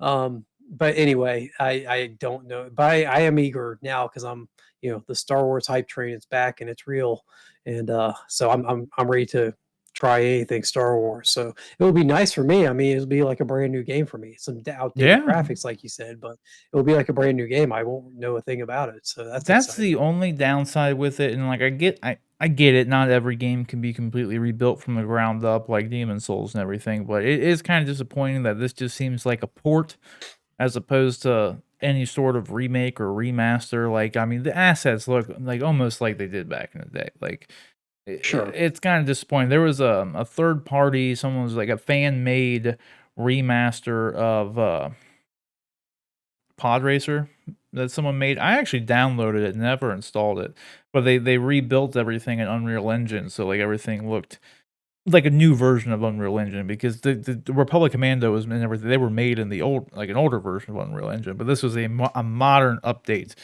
to the game. And, like, I've watched, like, the gameplay trailers of it and everything. It looked great. I mean, it's just like a game that would be made today, the high-res textures, not Yeah. polygons everywhere like we get now, or like we're getting in these ports here, like back in the day. So that's the only downside about them, but I am very excited that they're coming out. They couldn't have picked 2, like, more beloved games, really, other than KOTOR to do this for, but KOTOR has kind of already had PC ports and everything like that. They haven't had, like, updates or anything, and, like, Yeah. texture updates or anything like that, but you can go get freaking KOTOR 1 and 2 on Steam. You can get it on the Mac store. Like, they have those ports. They've had 'em You forever, so You can get it on Xbox right now. I mean, you might even be yeah. able to get it on PlayStation too. Mhm. Um, do you think that these releases in particular is Lucasfilm kind of testing the waters to see what kind of interest there is in games like this, or reviving these franchises? Or, I mean, I say franchises, they weren't really a franchise to begin with. They were kind of individual standalone games. But do you think that they're trying to get an idea of what fans want and what fans will buy, and this is kind of a way for them to test that? I think in some ways for sure, because it's definitely safer and cheaper for them to port these 2 games out than it is to even rebuild them, for one. But for them to dump a bunch of money into making a new pod racing game, Mhm. if no one gives a shit, you know what I mean? Like, because they don't know. Like, everyone Or loved even playing it back in the day, but, like, is it even gonna be a thing? Like, but I mean, Battlefront 2, like, when Epic Games had their free week of it where you could download it for free, their numbers for Battlefront 2 went through the freaking roof. They had yeah, more online concurrent players in that week for Battlefront 2 than they had like throughout the entire game's lifespan. So like there's still people out there who want to play a Star Wars shooter, for instance, because that's what Battlefront is. But just Star Wars games in general, like there's obviously a calling for Republic Commando, definitely a good one to do. There's, like again, one of that and Pod Racer are both some of the most beloved nostalgic games from them. I mean, aside from like, I think the only things that would maybe top it would be like Jedi Academy and KOTOR, really. Yeah. That's it. But then everyone loves those two games. So I would love to see them actually make new versions of both of them. I don't know why they never did, to be honest with you. I guess I could get why they never made a pod racing game, because there was only the one pod race in all of Star Wars. So, and it was everything that you saw in that movie was in the game. So I don't really know what they just make new stuff, I guess. But Oh, and pod racing for a long time, the Phantom Menace was the one movie out of all of them that was the most looked down upon. So it had that negative connotation with it, and then thankfully, I guess, from the Phantom Menace's perspective, thankfully the sequel trilogy was made and it got elevated back up because of what everybody had to deal with the sequel trilogy. So true. it isn't quite derided as much as it had been. So maybe this is the opportunity for them to get back into that world. Yeah, for sure. I mean, I could totally see him like wanting to. It'd be a smart way for them to test the waters and see what people kind of are interested in as far as Star Wars games are concerned. Because, I mean, realistically, like, I don't know, like, it's kind of hard to say what, especially Star Wars fans, what they actually want. Like I said, like the comic book fan, like we're a fickle group of people. Anybody who's a fan of any fandom, we don't know what we want. All right, we think we know, but we really don't. Like, we're never satisfied. This is how it is. You know what I mean? No one's ever satisfied. I think doing this though does give them an idea of like, okay, if Republic Commando pops off, maybe they'll at least be able to see that there's interest in shooters still. So maybe that'll help them move like Battlefront 3 forward more. I don't know, since they've kind of opened up the Star Wars license. It was exclusively with EA, and now that's not a thing anymore. Anybody can make Star Wars games pending Lucasfilm Games approval. It kind of opens up the floodgates for like anything's possible at this point. Because if anybody has an idea for a game, they just got to pitch it to them, and then maybe they'll be like Netflix and just start greenlighting everything just like they used to back in the day. Because like I said, off the top, man, LucasArts back in the day were pumping out games left and right, dude. Like there were a ton in the early 2000s. Like they were popping off. And then they all just died. So it was really disappointing.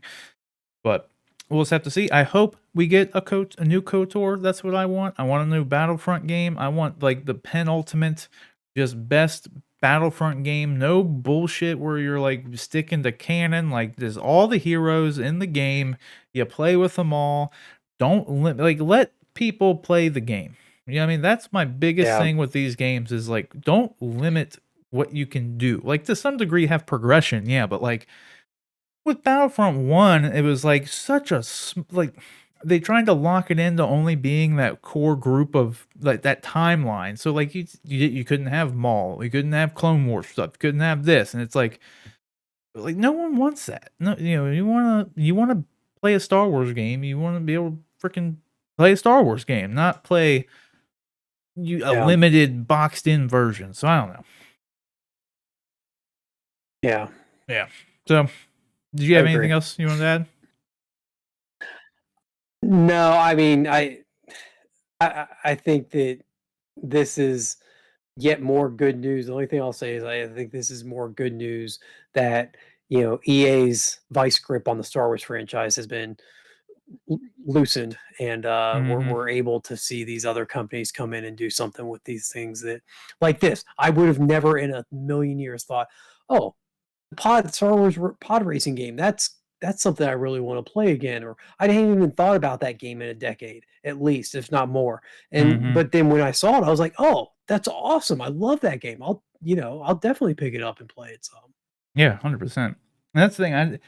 EA did do Fallen Order. Well, Respawn did, but it was still a subsidiary of EA. Sure. Great game.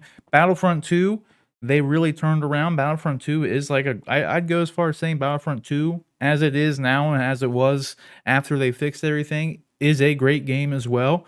Still lacking in some areas, but it is it's a huge step above the first Battlefront game that DICE did. So I really like what they did with Battlefront 2 in the end. Fallen Order was great, so I definitely want to see them continue making those. Like, I want another Fallen Order game. I want a Battlefront 3. Just make them, better than they were before. Don't go backwards, But I am very excited that all these other companies are going to be. I'm just excited what we're going to see. We got Ubisoft making some open world one, so we'll just have to see that. That'll hopefully be good. I just want to see more. I want more Star Wars games. I think everybody does, really. Like, why not? Oh yeah. 10 Totally. years, EA only came out with like 3 Star Wars games, dude. It's ridiculous. Like, and Squadrons is like super niche, and so one thing too, I really want them just to merge the Starfighter like game mode in Battlefront was garbage, but Squadrons is actually really good. So I think they should just integrate those. You know what I mean? For like That'd be a Battlefront good 3, call. just have Definitely. Squadrons game mode kind of. That's it. Like, that's just Expand me, it though. out a little more. Yeah. A few more ships and stuff. Yeah. Yeah, for sure. So, question is, guys, what do you think about this? Are you excited for, to play Republic Commando again? Are you excited to play the pod racing game again? Because I know I am. It's going to be fun. I do wish, again, that they were like more of an HD remaster or something along those lines, as opposed to just kind of a port to the newer consoles. But either way, they're there. They're going to have support. Hopefully, I'm not 100% sure. Hopefully, you can play Pod Racer online. That might be kind of fun. I don't know if you can, but I know it showed co-op, split screen co-op, but you could do that back in the day. So I don't know. The question is, though, what do you think about this? And are you also hoping that they make a damn Kotor 3 at some point? Let us know down in the comment section below. All right, guys, so our final topic here is going to be our WandaVision episode 8 spoiler discussion, review, whatever you want to call it. We're not going to like play by play, but we're going to talk about just, everything we liked about it, give some predictions of what we think is going to happen in the finale, etc., etc. So, firstly, off the top, I guess I'm just gonna say, like, I liked this episode personally. I think you were saying that, there's been a lot of chatter online where people didn't really think, like, they weren't liking it, didn't think it lived up to something, whatever. The only thing that I would say is, like, a lot of it was kind of predictable. But I mean, we're 8 episodes in at this point, so most of the kind of questions are being answered. So, like when we were 3, 4, 5 episodes in, it was still pretty much a mystery as to like what's going on. At this point, I mean, what do you expect? So I'm not really necessarily going to consider it to be a detractor that I thought it was some things were kind of predictable. I think if anything, the thing that's been crazy has actually nothing to do with what's been in the show. It's about what has been, not in the show. Like the Pietro stuff, kind of the confirmation that it is just a random guy. Because I think I said on maybe last week or the week before that there's a chance that it really is Pietro. But Evan Peters' body is just some random body. And she like pulled the spirit out and put it in there. It wasn't 100% clear on what she called it a crystalline possession. So I don't know if that's what actually happened, but what I theorized, like, well, maybe it really is Pietro. Like the spirit's there inside of him, and then she's also manipulating him. I don't know if that's what was going on.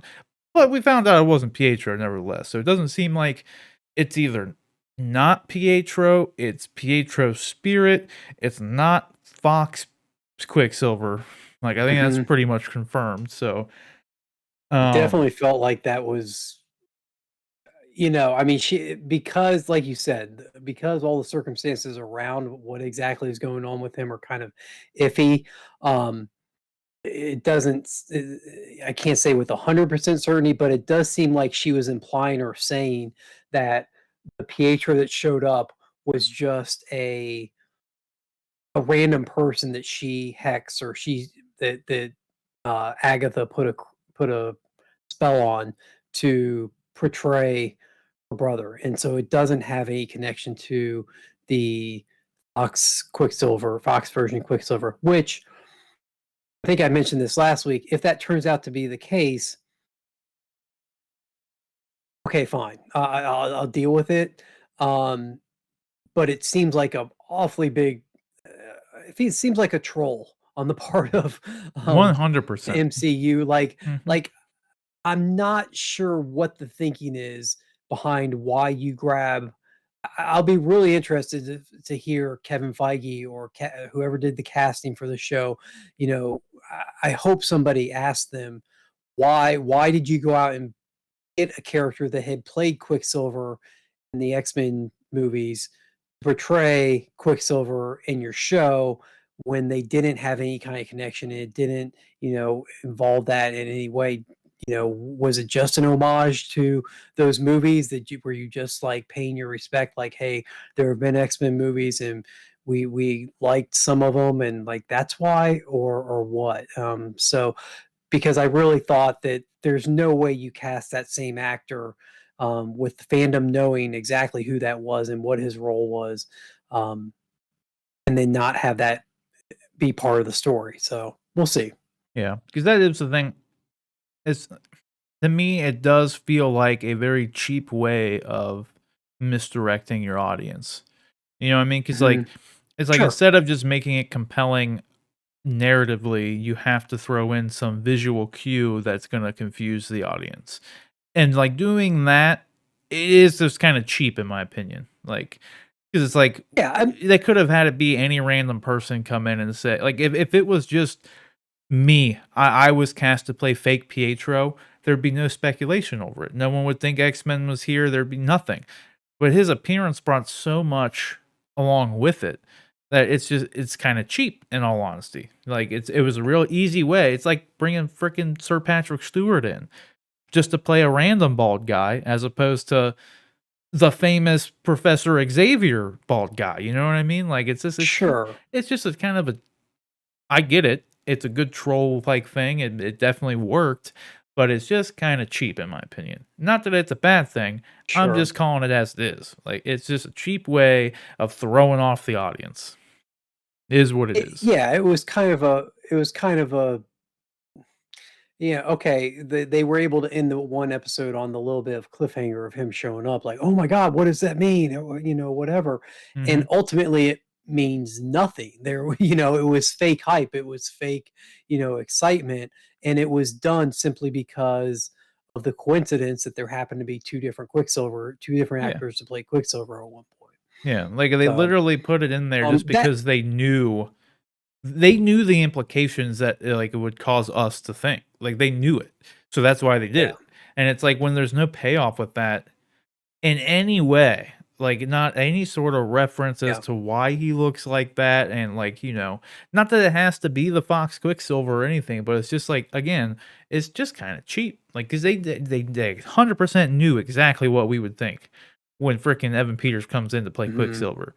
There's no way around it. You all knew that. Everyone knew mhm, how that was going to go. So, again, doesn't make me hate the show or yeah. anything. It's just kind of this is just kind of cheap because it seems like it is just literally going nowhere. So, kind of lame.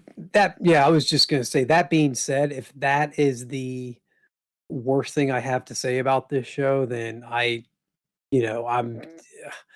and at this point it is. Everything else I have to say about the show virtually is glowing. So I cannot like the show anymore at this point.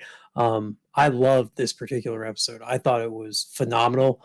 Um, There's some it great gave scenes. us or some just yet again like what was Darcy's comment to Agent Woo? I'm invested. Yeah, Like right, yeah. I'm so invested in this show and these characters and like that scene where Vision sits down right after she's lost her brother and she's gone through this heartache of losing her family and then losing the only person, and he talks to her about grief and how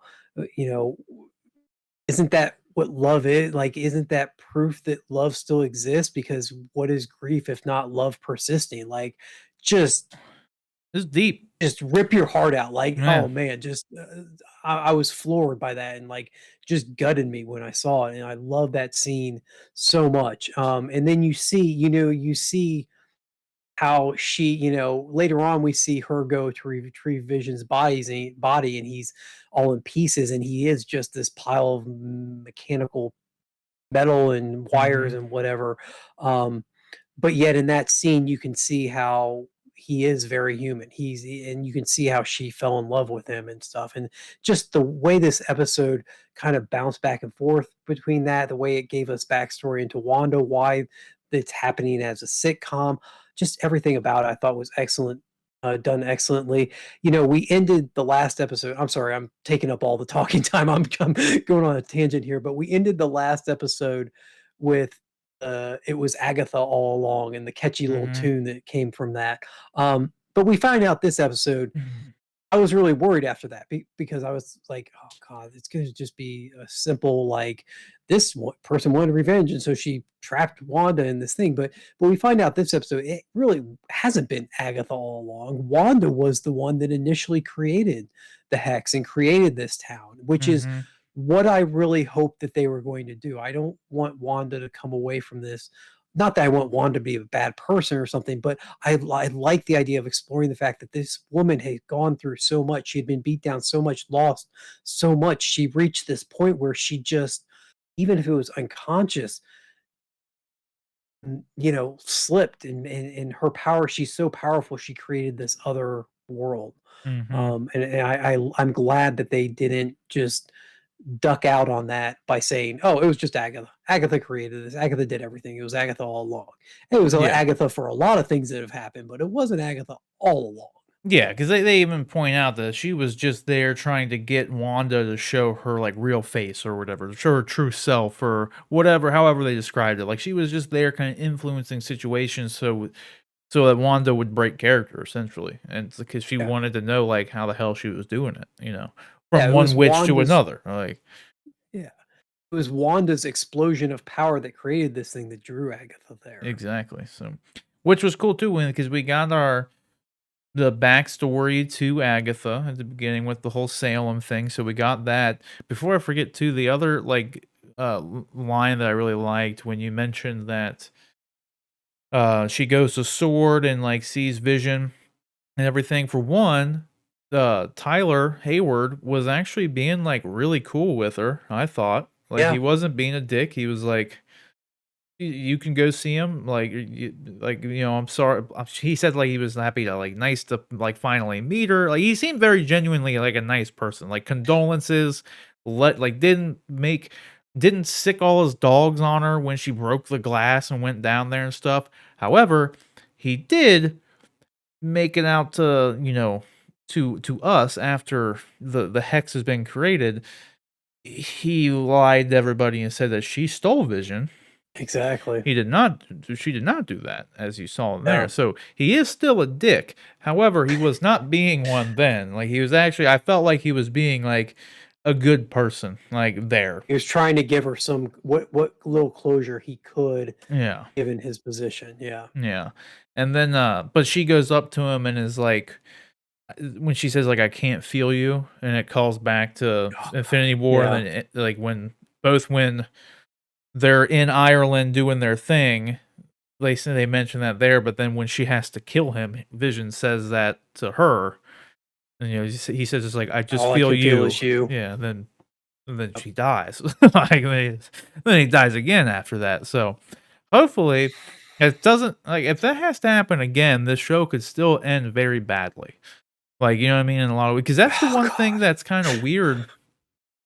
We have, I was gonna bring this up before, but it made more sense to wait till now with the Spider-Man No Way Home thing.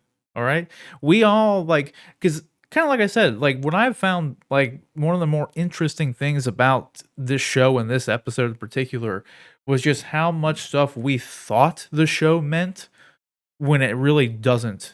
Like multiverse stuff doesn't actually seem to be on the table. Doesn't seem to be a thing at all. Even though they had that commercial for the Nexus of all realities, what we think was for the Nexus of all realities, they mentioned the Nexus. So we assume. Like, they didn't go into that anymore at all. They didn't go into whatever the hell's going on in Agatha's basement anymore at all. We don't know what the book is. Like, this whole multiverse thing, we all assume because this is connected with, Spider-Man and Loki and Doctor Strange, Multiverse of Madness, that, like, this was gonna be, like, the big multiverse thing, but it doesn't seem like it's doing that, which is just kind of it's just another thing that is just kind of interesting because we have Spider-Man coming up next, but it just doesn't seem like it's actually gonna be as connected to this as we had initially kind of thought as the show was going on, which I just find kind of interesting, you know? Yeah. Like, Well, it's weird. We I don't know I'll say still, this. but Yeah, we do have one episode left, mhm. and I'm assuming that this next episode might even be a little longer than what this episode I was, hope, and man. this was the longest episode so far, because there are a lot of things to wrap up and kind of, you know, I I'm worried that people like not everybody, but I'm worried that people took Kevin Feige's like WandaVision leads directly into Doctor Strange. They took that a little too like you could theoretically stop watching, or you could splice the beginning of Doctor Strange in with the end of WandaVision. It would carry through like it was one story. Right. I think there are beats and threads that may carry over, and we'll have to see how obviously WandaVision wraps up and how where those are picked up in Doctor Strange. But yeah, I mean, there is a lot left on the table to figure out. Well, I mean, oddly enough, we do know 100% that Wanda is in Doctor Strange too. Sure, So yeah, there is some definitely. sort of she's literally there filming with them right now. She's in London filming it. So like we know that they're there. So, but like again, it's just interesting that it doesn't seem to be the obvious. Oh, well, this was the start of the multiverse then, and this is the mutants and all. Like it doesn't. That's not that. Doesn't seem to be that at all.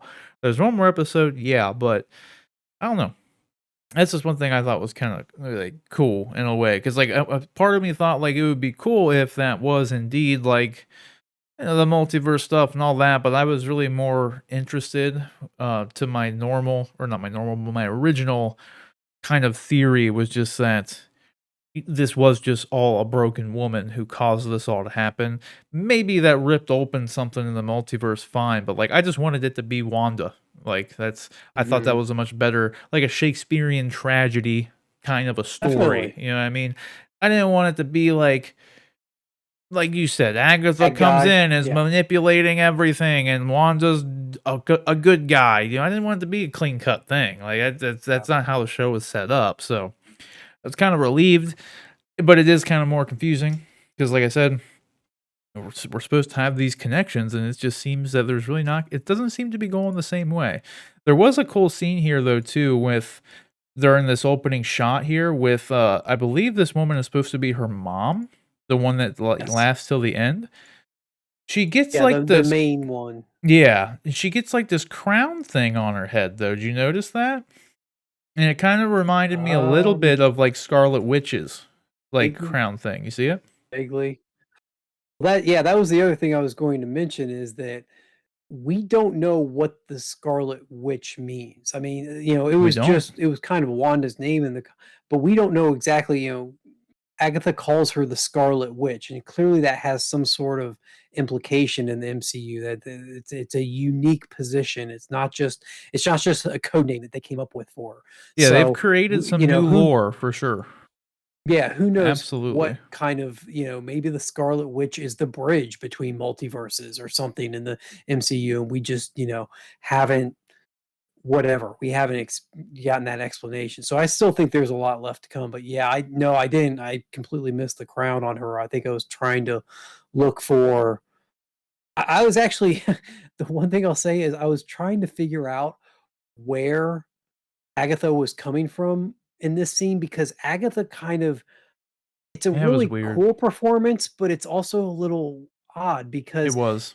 it feels like she's teetering between honest, like I don't know why you're doing this. Like, I don't really want to be this. At first, I'm thinking, oh, she's just playing up the innocent victim part of this. She can't control this power. But then there's also this tinge of like she's just playing them. Like she wants this power. She wants their power, and she knows that there's nothing they can do about it. And she's Mhm. just kind of playing a game with them. And I'm not even sure really after watching it where I come down on what her motivations were. I think Nope. she truly was just trying to go after the power, but she plays it very. I mean, the actress, I can't remember the actress's name off the top of my head, but Catherine she Hahn. plays it. Thank you, Catherine Hahn. She plays it really well, really interestingly. Like it wasn't a straightforward like, oh yeah, she's just bad and evil and being an evil witch. It was an interesting Well, that's performance. kinda even how it was when we go later on and she's doing the whole, um, God, like, It's a Wonderful Life with Wanda, right? When Yeah, she's going through and doing definitely. that, like, and then at the end, she calls Wanda, like, dangerous because like, she's like, "This is chaos magic, like, this is, dangerous, you're the Scarlet Witch," like, she seems like in a position where it's just like, "I need to stop you so you don't, fuck shit up." Like, as opposed to Mhm. she's an evil person who wants to just steal her power.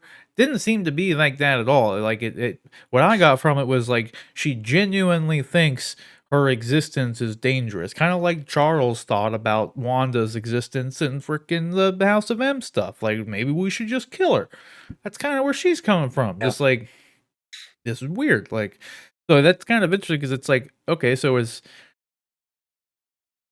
like, is she really a bad guy? Because she in the comics, I know, obviously, this is MCU is always different from the comics, but they take inspiration from them. But Agatha was never really, like, a bad guy in the comics, so it doesn't seem like she's a bad guy here.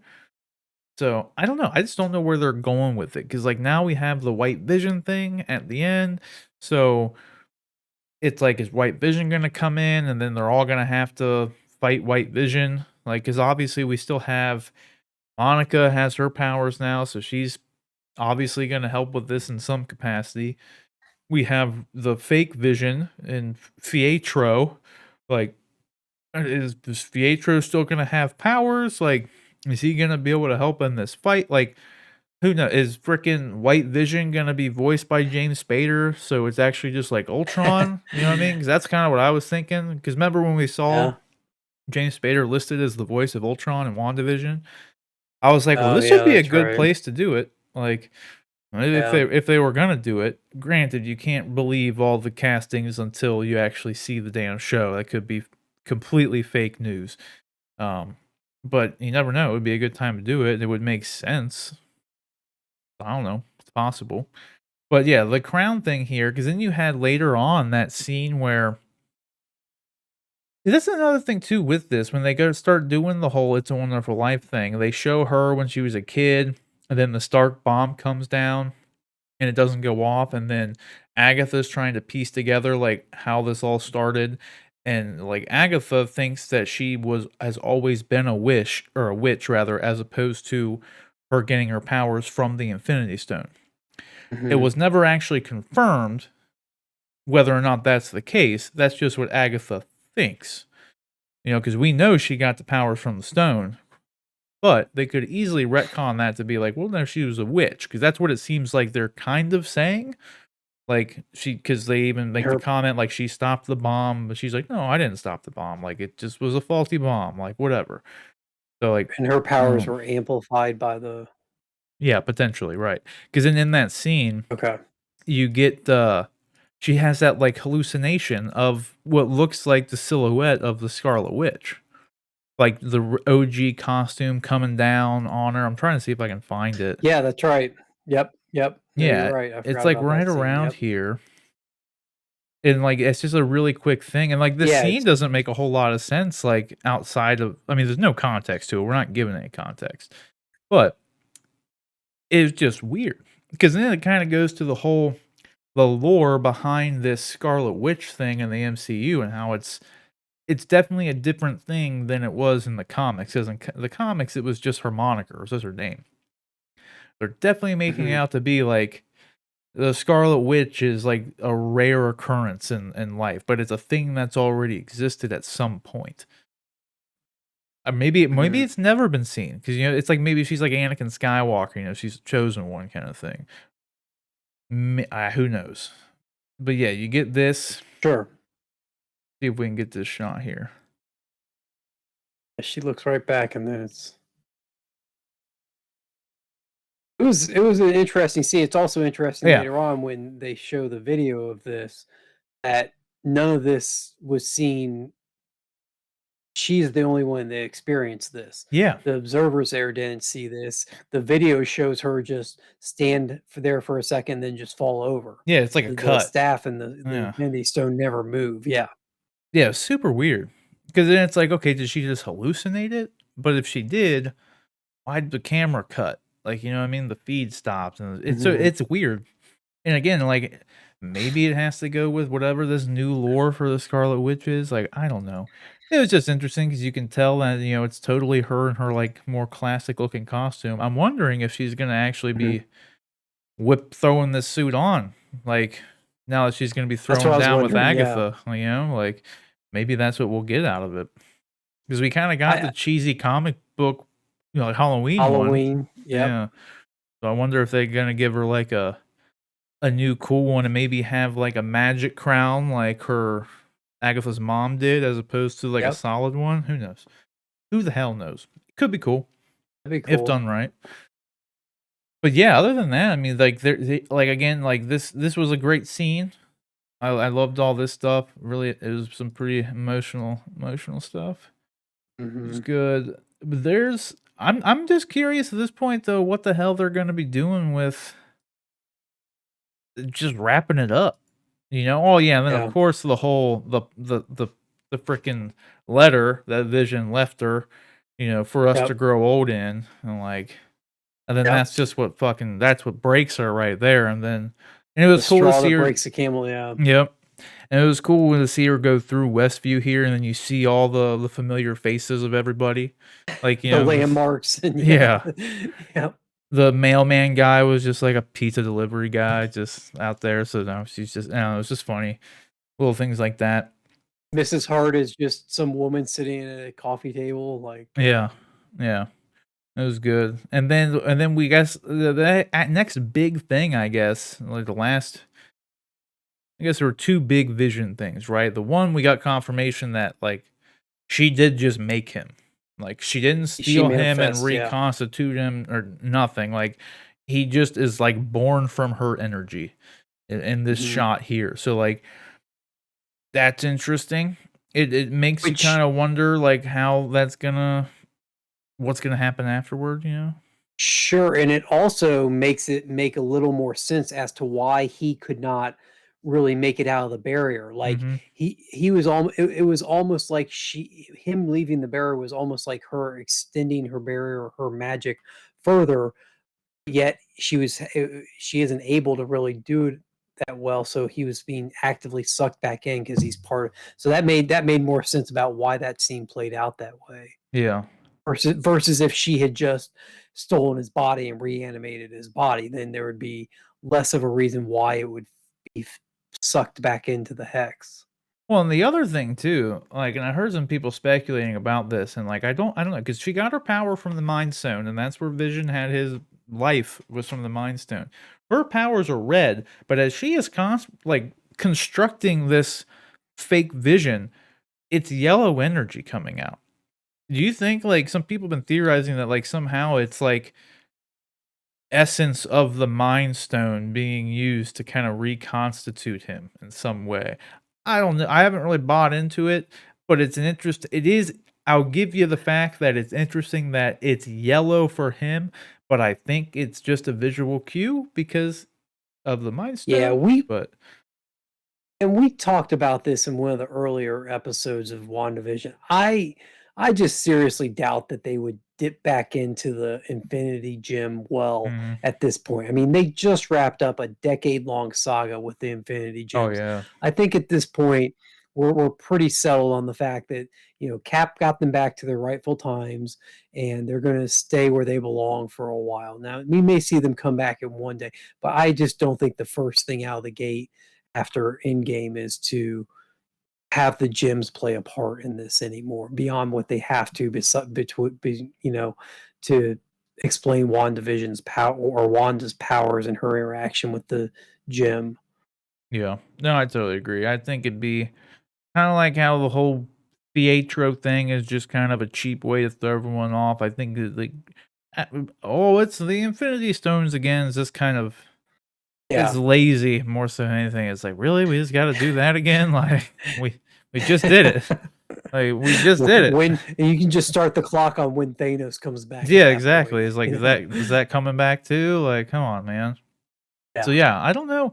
Where do you see this kind of going then after this? Because there's really, I, I, I don't really know.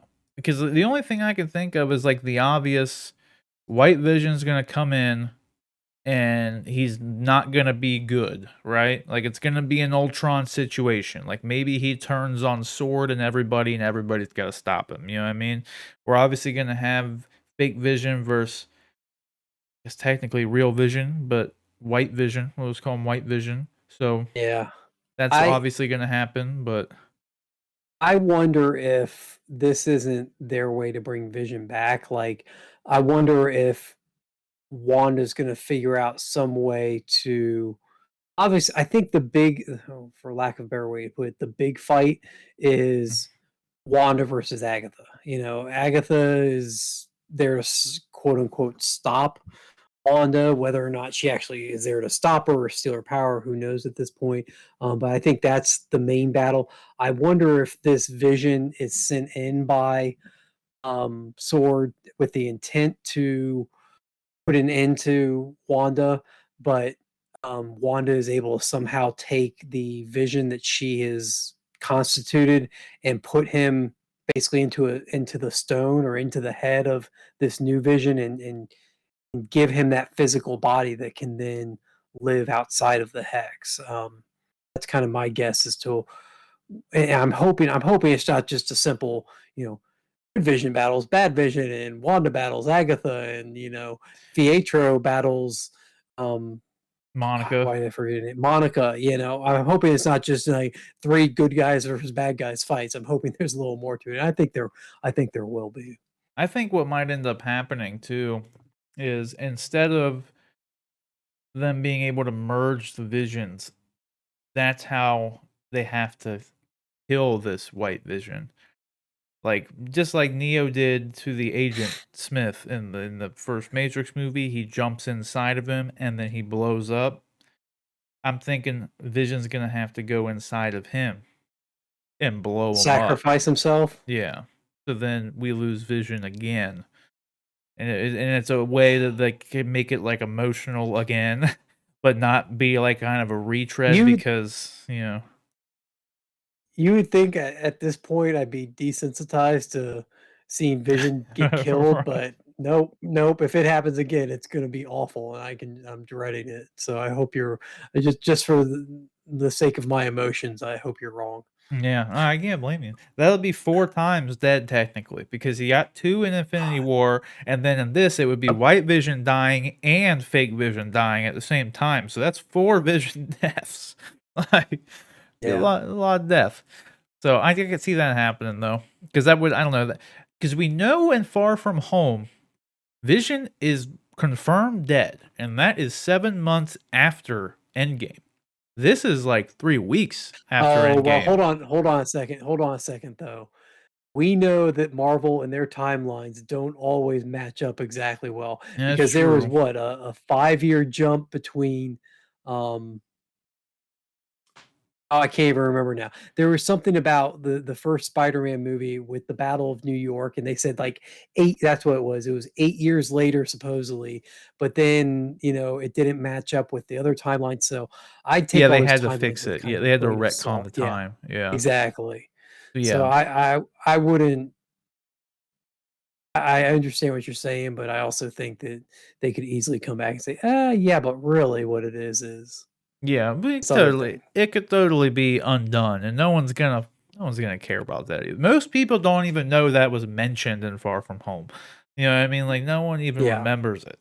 So, but yeah, I don't know. I just feel like I hope it is longer because I mean that's my only gripe with the show really has been the length of the episodes. Like I could use a little bit longer episodes, especially the bigger ones, because every time it's like every time you start to get into it, the credits roll. And then it's also so they have like 10 minutes worth of credits. So you look and see, you just like hit up on to see how far you're through, and you're like, oh, cool, I got 12 more minutes left. Great.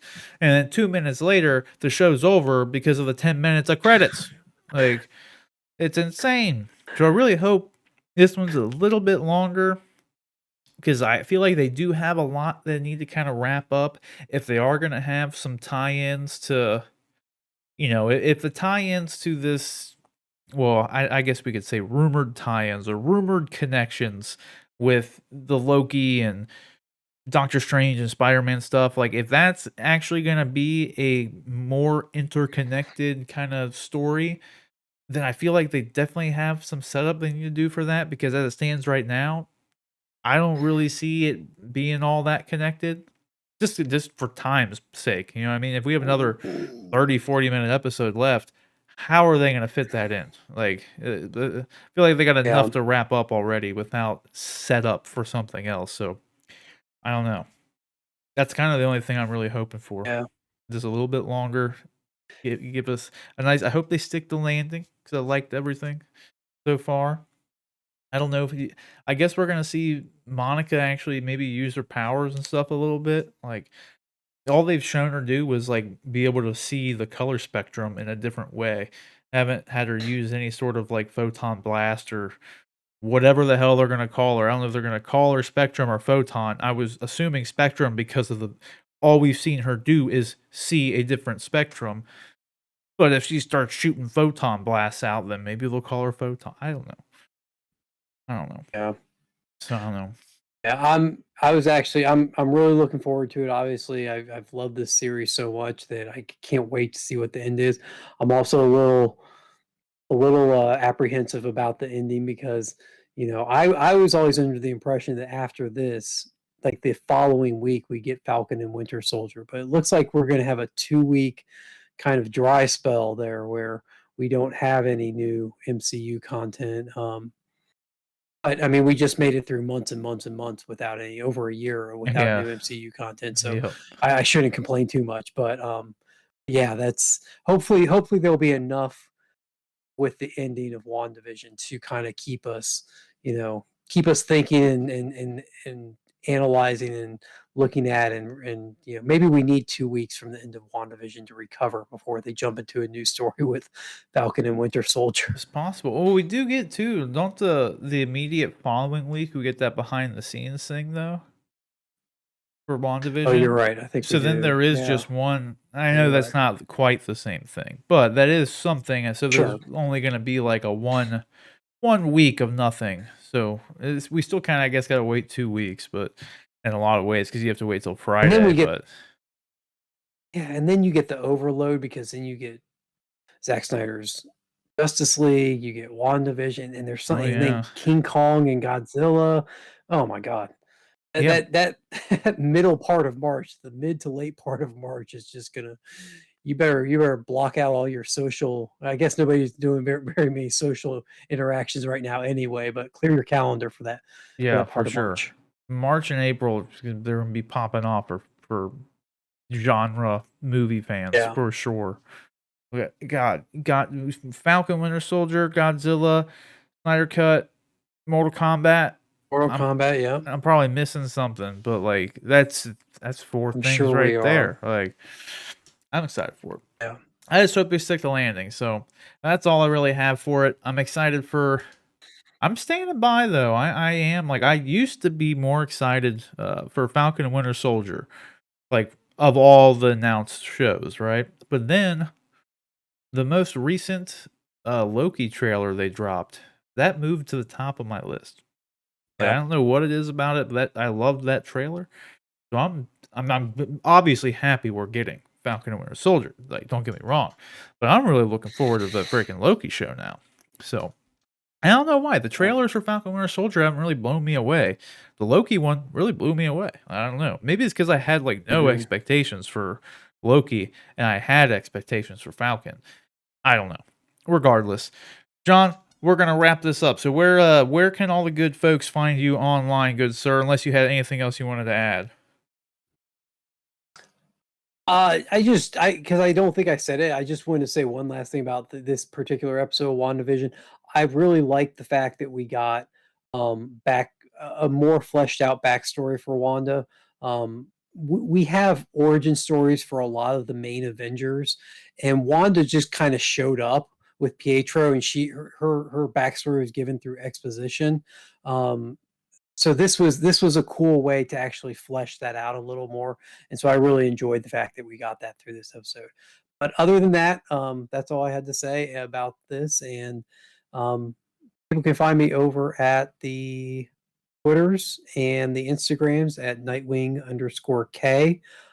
So drop in over there, say hey, let me know what you think about new comics that are coming out, what you think about my thoughts on the different stuff here, or you can drop comments in the video itself. And I will just throw out real quick, Rick, we missed you. Can't wait to get you back in studio here. Yep, good deal. That's true. Rick, we got some COVID issues here, so Rick couldn't come into the studio. So we're trying to be safe here, obviously. So, well, Rick will be back next week. You can follow Rick. He's not here right now, but let's see what this. I don't know. I'm not going to pull it up because I got some shit set up back there. He's at Sir Rick Metz. Sir, it's RIKMETZ. Here, let me see what it is real quick. Let's see it. Yeah, there it is. Okay, good. It's not on right now. Nice. There he is. You can follow Rick right there, everybody. There it is. And you can follow me to simply at Sir Rob Bifo. And yeah, stay tuned. Again, we'll have I haven't decided which one yet, but it's either going to be Commander Cody, Hot Toys Commander Cody, or Solo Darth Maul. One of the two. Review will be up on Wednesday. I got that coming. We should be streaming again next Friday, so come hang out and chill with us there. We'll also be talking, that'll be the WandaVision finale day. So we'll be talking about that. So come hang out and do that with us. That's pretty much it. That's all I got. I don't really have anything else. So just like and subscribe, all that good stuff. And then until next time, guys, take care.